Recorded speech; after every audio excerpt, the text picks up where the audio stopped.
नमस्कार मंडळी, चित्रपट व्याख्याते या चॅनलवर तुमचं स्वागत आहे. आज मी 2015ची Assamese fantasy, horror, thriller movie explain करणार आहे. मूव्हीचं नाव आहे कोथानोदी म्हणजे the river of stories. Movie खूप इंटरेस्टिंग आहे आणि हा मूव्ही माझा पर्सनल फेवरेट आहे. हा मूव्ही मी तुम्हाला नक्कीच रिकमेंड करेल. आवर्जून तुम्ही एकदा हा मूव्ही नक्की बघा. या मूव्हीमध्ये 4 वेगवेगळ्या स्टोरीज आहेत आणि त्यांचं आपापसातील मिंगलिंग खूप जबरदस्त आहे. तुम्हाला नक्कीच हा मूव्ही आवडेल.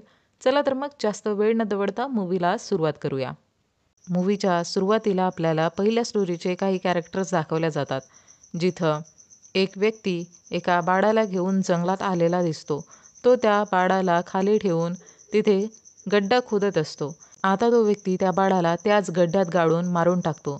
नेक्स्ट मॉर्निंग आपण स्टोरी नंबर 2च्या कॅरेक्टरला म्हणजे केतकी नावाच्या सुहासिनीला बघतो, जी दुसऱ्या गावातून या गावात नवीनच आलेली असते आणि आश्चर्यकारक गोष्ट म्हणजे तिच्या मागे मागे एक फळ यायचं. ते फळ प्रत्येक ठिकाणी तिला फॉलो करायचं. त्यामुळं गावातील लोक आणि छोटी मुलं तिला चिटकीन बोलायचे.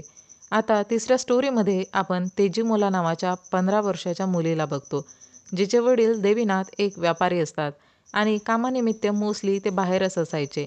मुलीला आणि पत्नीला टाटा बाय बाय करून ते आज पण व्यापारासाठी दुसऱ्या गावात जातात. तेजीमोला तिच्या वडिलांना असं ट्रॅव्हल करताना बघून बोलते की तिची पण इच्छा आहे या गावातून निघून पूर्ण जग बघायची. ती इतकंच बोलते तर स्नेही तेजीमोलाची सावत्राई तिला एक कानशिलात लगावते. स्नेही तेजीमोलाला जरा पण पसंत करायची नाही. ती नेहमी तिला बदलण्याचे कारण शोधत राहायची. आता तेजीमोलाची फ्रेंड तिला बाहेर खेळण्यासाठी बोलवायला येते. तेव्हा तेजीमोला तिच्या सावत्राईला परमिशन मागते. पण स्नेही तिला साफ मना करून परत खूप मारते. आता आपण चौथ्या स्टोरीच्या कॅरेक्टर्सना भेटतो. जगन्नाथ महाजन हे खूप श्रीमंत इसम आहेत. ते गावच्या वेशीवर कुणाच्या तरी प्रतीक्षेत असतात. काही लोक जंगलातून पालखी घेऊन येतात. ते पार्सल जगन्नाथला हँडओव्हर करतात. तर दुसरीकडे आपण जगन्नाथची पत्नी धनेश्वरीला पण बघतो. ती गावच्या शिकाऱ्यापासून काही बदक विकत घेते. तेव्हाच धनेश्वरीला जगन्नाथच्या परतीची न्यूज मिळते आणि मग ती पूजेची थाळी घेऊन त्या पार्सलची पूजा करू लागते. तेव्हाच बॉनलताला आपण खिडकीतून डोकावताना बघतो. बॉनलतिका धनेश्वरीची आणि जगन्नाथ यांची मुलगी असते. थोड्या दिवसातच तिचं लग्न होणार असतं. आता आपल्याला तेजीमोलाला दाखवण्यात येतं, जी सकाळी झालेल्या पिटाईच्या वेदनामुळं झोपू शकली नसते. तर दुसरीकडे स्नेही गावच्या नदीकडे जाते. ते होडीच्या मदतीने नदीच्या मधोमध पोहोचते. तिथं एक दानवासारखा मनुष्य तिची वाट बघतो. आता ती दोघं भेटतात. तेव्हा स्नेही त्या दानवाशी तिच्या पती देवीनाथविषयी बोलते की तो व्यापारासाठी बाहेरगावी गेलाय, तर खूप दिवसांपर्यंत तो परत येणार नाही. पण तो त्याच्या मुलीला तिच्याकडे सोडून गेलाय.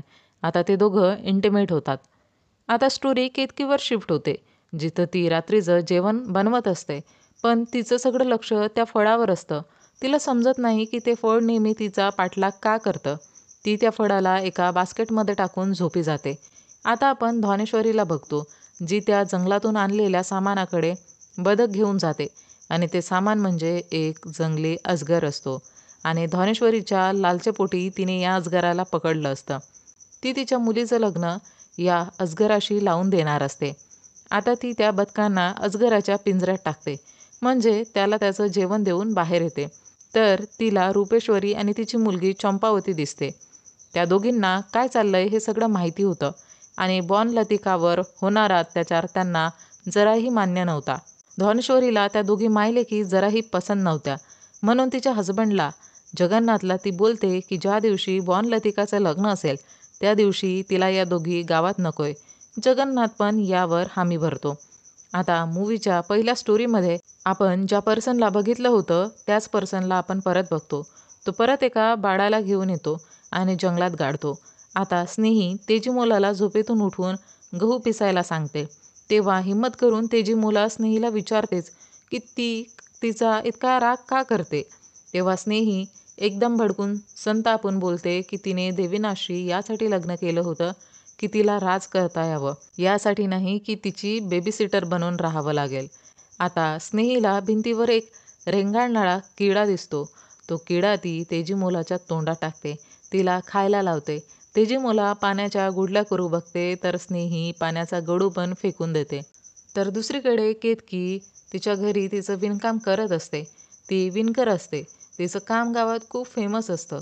या सगळ्या घटना स्टोरी एकाच गावातल्या आहे. तुम्हाला लिंक हळूहळू लक्षात येईलच. आता केतकीकडे देवीनाथ येतो त्याचं बिझनेस प्रपोजल घेऊन. पण त्याची क्युरिओसिटी त्या फळाला बघून शिगेला पोहोचते. तो परतताना त्याच्या साथीदाराला त्या फळाविषयी विचारतो. तर तो सांगतो की जेव्हापासून केतकी या गावात आली तेव्हापासून ते फळ तिच्या मागेच आहे आणि गावात अशी चर्चा पण आहे की त्या फळाला केतकीने जन्म दिलाय आणि यामुळंच तिच्या पतीने तिला चटकीन समजून सोडून दिलं. आता जगन्नाथ रूपेश्वरी आणि चंपावतीला बनलतिकेच्या लग्नाच्या वेळेस गावात उपस्थित न राहण्याबद्दल बोलतो. रूपेश्वरी जगन्नाथला ध्वानेश्वरीचा चमचा बोलून त्यावर रागवते. ॲक्च्युली रूपेश्वरी जगन्नाथची पहिली पत्नी आणि चंपावती त्यांची मुलगी असते. या दोघांनी चंपावतीचं लग्न एका अजगराशी लावून दिलं असतं. पण तो कोणी जंगलातून पकडून आणलेला अजगर नसतो, तर तो स्वतः समोर येऊन लग्नाचा प्रस्ताव ठेवतो. लग्नानंतर तो अजगर त्यांना खूप सारं सोनं देऊन गायब होतो आणि यामुळं जगन्नाथ इतका श्रीमंत बनलेला असतो.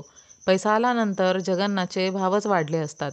त्याने दुसरं लग्न ध्वानेश्वरीशी केलं असतं आणि याच लालसेने ध्वानेश्वरीने तिच्या मुलीचं लग्न त्या अजगराशी करण्याचं ठरवलं. आधीचा अजगर मॅजिकल होता. त्याने स्वतःच लग्नाचा प्रस्ताव ठेवला होता. तर ध्वानेश्वरीने असाच जंगलातून एक रँडम अजगर पकडून आणला होता. हे सगळं किती धोकादायक असू शकतं हे पैशाच्या, सोन्याच्या लालसेत ध्वानेश्वरी विसरलीच असते. आता केतकी त्या कपड्यांची डिलिव्हरी करण्यासाठी देवीनाथच्या सांगितलेल्या प्लेसवर येते. तेव्हा देवीनाथचा सहकारी तिला त्या कपड्याची दुप्पट किंमत देतो. पण केतकीला ते जास्तीचे पैसे नको असतात. म्हणून ती देवीनाथला शोधून ते पैसे परत करण्याचं डिसाईड करते. आता ध्वानेश्वरीची मोलकरीण तेजीमोलाच्या घरी लग्नाचं आमंत्रण घेऊन येते. कारण बनलतिका आणि तेजीमोला या मैत्रिणी असतात. तेजीमोला स्नेहीला लग्नाला जाण्याची परमिशन मागते. पण स्नेही तिला खूप मारते. आता केतकी देवीनाथचा शोध घेत त्याच्याकडे येते आणि त्याला ते एक्स्ट्रा पैसे देते. तेव्हा देवीनाथ बोलतो की त्याने ते एक्स्ट्रा पैसे त्या फळाविषयी जाणून घेण्यासाठी दिले होते. केतकी आधी तर याविषयी बोलायला जरा अनकम्फर्टेबल फील करते. पण तेव्हा देवीनाथ बोलतो की तो एक व्यापारी आहे आणि त्याने असे कित्येक अनोखे इव्हेंट्स ट्रॅव्हल दरम्यान बघितले आहे. तो सांगतो की एका बाईने एका मांजराला जन्म दिलेला, तर एका पक्षाने एका मुलीला आणि असे बरेच किस्से. हे सगळं ऐकून केतकी तिची स्टोरी सांगते की तिने खरंच या फळाला जन्म दिलाय आणि मग चिटकीन समजून तिच्या हसबंडने त्या दोघांनाही घराबाहेर काढलं. ते फळ नेहमी एका छोट्या बाळासारखं केतकीला फॉलो करायचं. देवीनाथला वाटतं की या फळाच्या आत मे बी तिचं बाळ असावं आणि ती झोपल्यानंतरच तो बाहेर येत असावा. पण केतकीला हे काही खरं वाटत नाही. म्हणून देवीनाथ त्याचा पॉईंट प्रूव्ह करण्यासाठी त्या फळाला एका बास्केटमध्ये टाकून त्याच्या आजूबाजूने पिठाच्या लाईन्स बनवतो. म्हणजे जर ते बाळ बाहेर आलं तर त्याच्या फूटप्रिंट्स तिथे पिठावर येईल आणि मग त्यात बाळ आहे की नाही हे प्रूव्ह होईल. आता तेजीमोला दिवसभर काम करूनही रात्रीच्या जेवणासाठी तरसते. स्नेही तिला जेवायला न देता नदीवर त्या दानवाला भेटायला जाते. तो तिला तेजीमोलापासून नेहमीची सुटका करून घेण्याबाबत सल्ला देतो आणि मूव्हीच्या पहिल्या स्टोरीच्या कॅरेक्टर्सला आपल्याला परत दाखवलं जातं.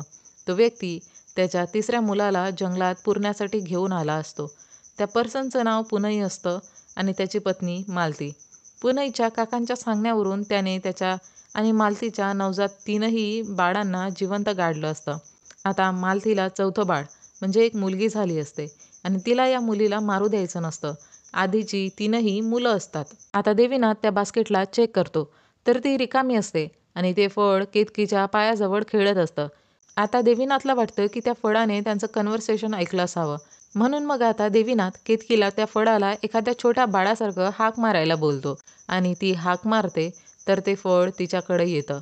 आता देवीनाथ केतकीला प्रॉमिस करतो की तो तिला तिच्या बाळाशी भेटून राहील. तो बोलतो की आज सणासुदीचं जेवण बनव आणि केतकी पण यासाठी रेडी होते. पण ते फळ तिकडून गायब होतं.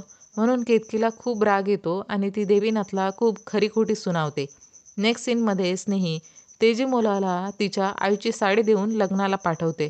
पण ती त्या साडीमध्ये उंदराला लपवते आणि तेजीमोलाला बोलते की ही साडी तिच्या आईची आहे आणि तिने ती नीट घेऊन यावी. म्हणजे तिने तेजीमोलाला पिटण्याचा नवीन एक बहाणा शोधला असतो.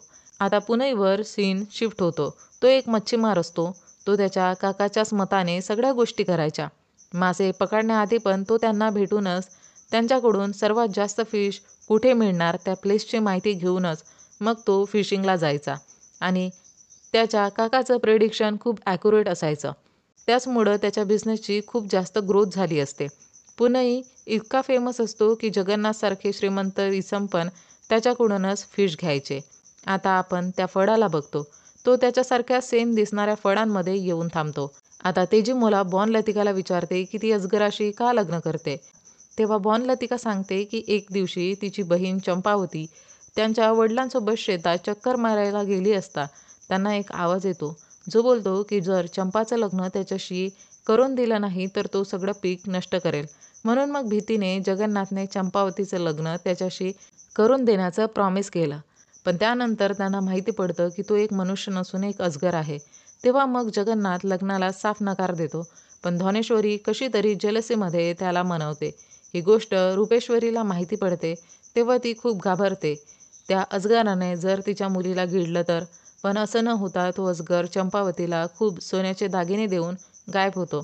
आता ही सगळी गोष्ट सांगितल्यानंतर बॉन लतिका तिची मुलाला रेडी व्हायला बोलते. पण त्या बास्केटमध्ये तर उंदीर असतो.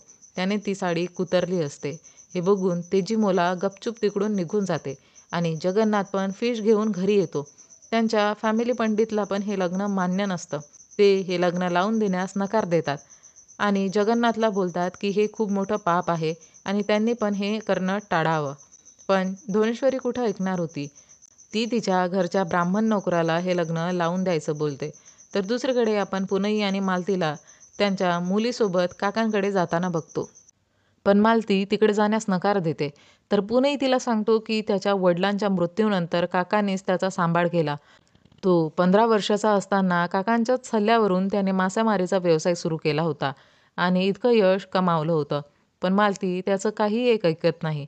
ती बोलते त्याचा काका कोणी देव नसून एक ब्लॅक मॅजिक करणारा तांत्रिक आहे आणि त्याच्या फायद्यासाठीच त्याने त्यांच्या 3 नवजात बाळांचा बळी दिला असावा आणि आता पण तो हेच करू बघतोय. पण यावेळेस तिला असं होऊ द्यायचं नसतं. ती बोलते की त्यांची ही मुलगी त्याच्या काकासारखंच त्यांचं भाग्य उजाडेल म्हणून ते तिचं नाव भाग्यवती ठेवतात. पण पुनई हे ऐकण्याच्या मूडमध्ये नसतो. तेव्हा मालती तिच्याकडे एक चाकू लपवून ठेवते आणि निर्धार करते की आज ती काकांना संपवणारच. तर दुसरीकडे एक लेडी फळांना गोळा करून त्यांना कापत असताना ते फळ देवीनाथकडे येतं आणि देवीनाथ त्या फळाला केतकीच्या घरासमोर सोडतो. तेजीमोला स्नेहीला साडीच्या कुतरण्याबद्दल सांगते. स्नेही तिला एकही शब्द न बोलता जोरजोरात रडू लागते. आता पुनई आणि मालती काकांकडे येतात. काका आंधळे असतात पण तरीही त्यांना माहिती पडतं की पुनईला यावेळेस मुलगी झाली. ते बोलतात की या मुलीचं नाव भाग्यवती ठेवा आणि ते पण सेमच बोलतात की ही मुलगी त्यांचं भाग्य उजाडून टाकेल. हे ऐकून मालती आणि पुनई यांना त्यांची चूक लक्षात येते. ते काकांना माफी मागतात. काका त्यांना आज रात्री त्याच जंगलात जायला सांगतात जिथे त्यांनी त्यांच्या मुलांना गाडलं असतं. आता आपण या सगळ्या स्टोरीची शेवटची रात्र बघतो. बॉन लतिकाचं लग्न असतं तर दुसरीकडे केतकी छान जेवण रेडी करत असते. ती त्या फळाला बोलते की ती त्याची आई आहे आणि तिला तिच्या बाळाला भेटायचंय. हे सगळं देवीनाथ बाहेरून ऐकत असतो. आता पुनई आणि मालती पण त्या जागी पोहोचतात जिथं त्यांनी त्यांची बाळं गाडली होती. तिथं त्यांच्या 3ही मुलांच्या डेड बॉडीज त्यांना बोलतात की 14 वर्षाचे होताच त्यांनी दोघांनाही मारून पूर्ण प्रॉपर्टीवर कब्जा केला असता. पण त्यांच्या काकांमुळं हे होऊ शकलं नाही. हे ऐकून मालती दुःखी होऊन तिच्या पतीला पुनईला माफी मागते की काकांबद्दल तिने खूप वाईट विचार केला होता. आता धनेश्वरी तिच्या मुलीला बॉन लतिकाला बोलते की तिने तिच्या पतीला अजगराला इतकी ज्वेलरी मागावी की जितकी रूपेश्वरी आणि चंपावतीने पण कधी बघितली नसेल आणि तिला घाबरायचं काहीच रिझन नाही. ती रूमच्या बाहेरच पहारा देते. धनेश्वरी आता बॉन लतिकाला त्या अजगरासोबत सोडून बाहेर जाते. तर दुसरीकडे स्नेही तेजीमोलाला गहू पिसायला बोलून त्या घाण्याचे वार तिच्या दोन्ही हातांवर करून तिला खूप घायाळ करते. हे सगळं करूनही तिचं मन भरत नाही. सोबतच तो दानव पण स्नेहीचे कान भरत असतो आणि स्नेही असेच वार करून तेजीमोलाचा जीव घेते. तर दुसरीकडे त्या फळामधून केतकीची मुलगी बाहेर पडते. केतकी तिला बघून आश्चर्यचकित असते. देवीनाथ त्या शेलला जाळून टाकतो. केतकी तिच्या मुलीला हक करून रडू लागते. तर दुसरीकडे तो अजगर पण बॉन लतिकाला जखडून मारत असतो. याच दरम्यान बॉर्न लतिका तिच्या आईला खूपदा आवाज देते, पण ती लालची बाई बोलते की तिचा पती तिला खूप सोनं देईल. आता स्नेही तेजीमोलाच्या डेड बॉडीजला गाडण्यासाठी गावाबाहेर जाते. त्यावेळेस दानव पण तिच्यासोबत असतो, पण आपण बघतो की हे सगळं काम स्नेही एकटीनेच करते. तो दानव तिची काहीच हेल्प करत नाही. त्या अजगराने बॉर्न लतिकाला पूर्ण जखडून मारलं असतं. या गोष्टीने पूर्णपणे अनोळखी धोनेश्वरी गाढ झोपलेली असते. ती झोपेत पण सोन्याचेच स्वप्न बघते. नेक्स्ट मॉर्निंग आपण सगळ्या कॅरेक्टरसोबत मूवीच्या म्हणजे या स्टोरीच्या शेवटच्या मॉर्निंगमध्ये एंटर करतो. मालती, पुनई, भाग्यवती आणि काका सकाळचा प्रारंभ आनंदाने करतात, तर दुसरीकडे धनेश्वरी पश्चातापात रडत असते. तिच्या लालचेपोटी तिच्या मुलीला तिने गमावलं असतं. आणि स्नेहीबद्दल बोलायचं झालं तर तिथं कोणी दानव वगैरे नसतो. ती स्किझोफेनियाक असते, ज्यामुळं तिला वेगवेगळे हॅल्युसिनेशन व्हायचे. यातच तिने तिच्या मुलीचा जीव घेतला असतो. तो दानव स्नेहीच्या डोक्याची उपज असते. तिने तेजीमोलाला जिथं गाडलं असतं तिथं एक झाड उगवतं. आता देवीनाथ केतकी आणि तिच्या मुलीचा निरोप घेऊन बोलतो की त्याला त्याच्या मुलीची तेजीमोलाची खूप आठवण येते, पण त्याची मुलगी आता या जगात नाही आणि हे माहिती पडल्यावर त्याला पण आयुष्यभर दुःख होणार असतं. आणि इथे मूवीचा द एंड होतो. मंडळी, हे होतं कोथा नदीचं एक्सप्लेनेशन. तुम्हाला हा मूवी आणि माझं एक्सप्लेनेशन आवडल्यास व्हिडिओला लाईक, शेअर, कमेंट करून चॅनलला सबस्क्राईब करायला विसरू नका. सोबतच बेल आयकॉनला प्रेस करा, म्हणजे येणाऱ्या प्रत्येक व्हिडिओची नोटिफिकेशन तुम्हाला सर्वात आधी मिळेल आणि तुमचा एकही व्हिडिओ मिस होणार नाही. चला तर मग भेटूया लवकरच एका नवीन व्हिडिओमध्ये. तोपर्यंत टाटा, बाय बाय.